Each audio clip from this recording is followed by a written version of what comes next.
Manchester United, o Antony tinha menos gols do que um zagueiro, o que um dia foi uma promessa, naquela época era tratado como uma piada, não só na Inglaterra, mas como no mundo todo do futebol. O que se via em campo era o Antony 007, 0 gols, 0 assistências e 7 giros de 360 completados sem nenhuma eficácia. Mas hoje, aquele jogador que era zoado pelo mundo todo se tornou um dos melhores atacantes do futebol brasileiro e merece sim ter uma oportunidade na seleção brasileira na Copa do Mundo. Mas calma, antes de a gente chegar nessa parte, vamos destrinchar um pouco da passagem dele no Manchester United. No verão europeu de 2022, o Manchester United estava tentando se reerguer e decidiu contratar o técnico Erik ten Hag. Um técnico que prometia recuperar a hegemonia dos Diabos Vermelhos. Mas para isso, ele pediu a contratação do jogador mais caro da liga holandesa, Antony. Enquanto De Ligt e Frank de Jong saíram por 85 milhões, Antony foi vendido por 95 milhões de euros, tornando-se a segunda contratação mais cara da história do Manchester United, só ficando atrás do Paul Pogba. Pra você ver o nível de hype que tava em cima do garoto. Canhoto, habilidoso, driblador, teve até que boas atuações no campeonato holandês e na Champions. Com uma média de 60,33% de dribles bem-sucedidos, seu começo no Manchester United até empolgou. Ele marcou gol nos 3 primeiros jogos, na estreia contra o Arsenal, depois contra o Manchester City, com um belo chute de fora da área,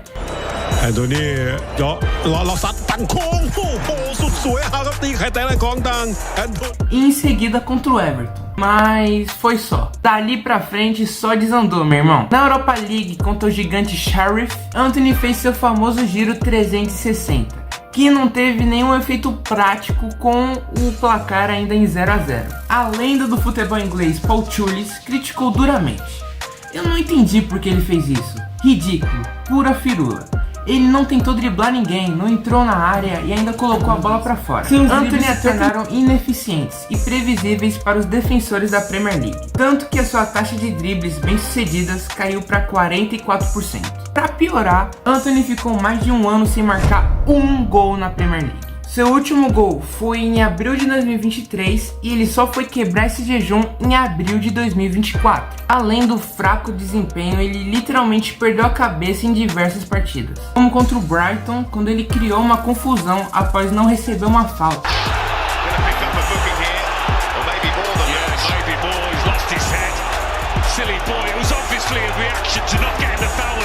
E contra o Manchester City, onde foi humilhado por Doku com 2 dribles seguidos. O ápice da humilhação foi quando Erik ten Hag o colocou em campo faltando apenas 30 segundos para o fim da partida contra o Fulham, no dia do seu aniversário. Ele ficou visivelmente abalado e precisou ser consolado por um jogador adversário. Ten Hag até tentou justificar a decisão, mas ficou claro que o Antony não fazia parte dos planos do treinador. Vacilão também.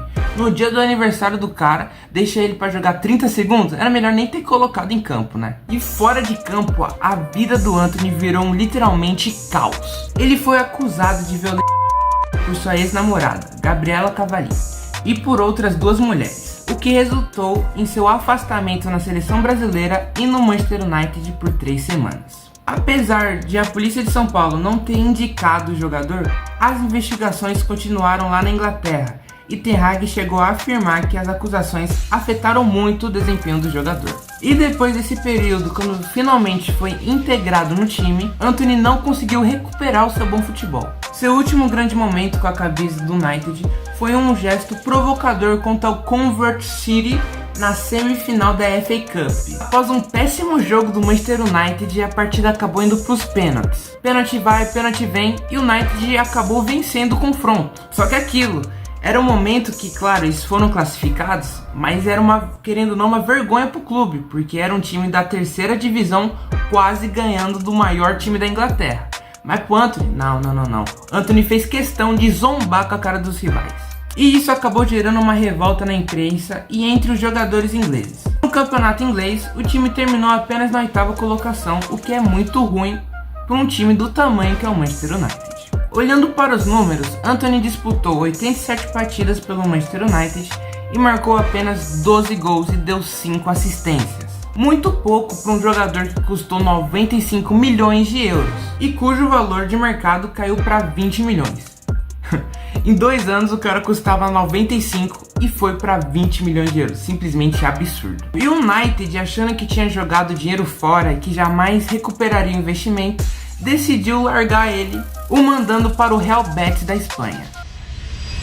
E mal sabia ele que essa seria a melhor escolha, a melhor decisão de sua carreira. Ele chegou no Betis num momento meio que complicado do time, sem um craque, sem uma figura fixa, e chegou tomando o protagonismo todo pra ele. Nos seus primeiros 4 jogos ele meteu 3 gols e foi eleito o melhor do jogo em 2 deles. Além disso, a sua primeira temporada assim foi coisa de cinema. Conseguiu classificar o time até uma final de competição europeia, foi um dos artilheiros, driblou, chutou e tudo mais, e o Betis conseguiu contratar ele em definitivo. Bom, e agora trazendo pro ano de 2026, o Antony continua jogando fino da bola. Apesar de pouco comentado aqui na mídia brasileira, na atual temporada, no momento que eu gravo esse vídeo, ele é o 4º brasileiro com mais participações e gols, somando 22 em 32 partidas, à frente de nomes como Estevão e Rafinha. E rapaz, agora com essa lesão do Rodrigo que vai tirar ele da Copa, eu vejo o Antony sim como uma possível carta aí pro Ancelotti testar. É um ponta-direita rápido, habilidoso, driblador, tem experiência na Copa do Mundo, né? Tava presente na Copa de 22. Assim, acho que também não seria o cara pra se titular, não, longe disso. Mas aquele cara pra entrar no segundo tempo, dar um gás a mais? Eu acho que dá, hein? Alô Ancelotti, acho que dá pra pensar nisso. E a verdade é que desde seu período de São Paulo, ele já mostrava muito potencial, né? Aí foi pro Ajax, conseguiu ganhar tudo lá também, campeonato holandês, virou ídolo da torcida. E aí quando chegou no Manchester United que as coisas começaram a degringolar. Devido à pressão, às polêmicas, não conseguiu achar seu futebol. Mas agora no Betis, gente, vamos ficar de olho no Antony, que pode ser sim uma surpresa pra essa Copa do Mundo. Bom, eu sou o Vinão Furt, espero que você tenha gostado desse vídeo e até o próximo.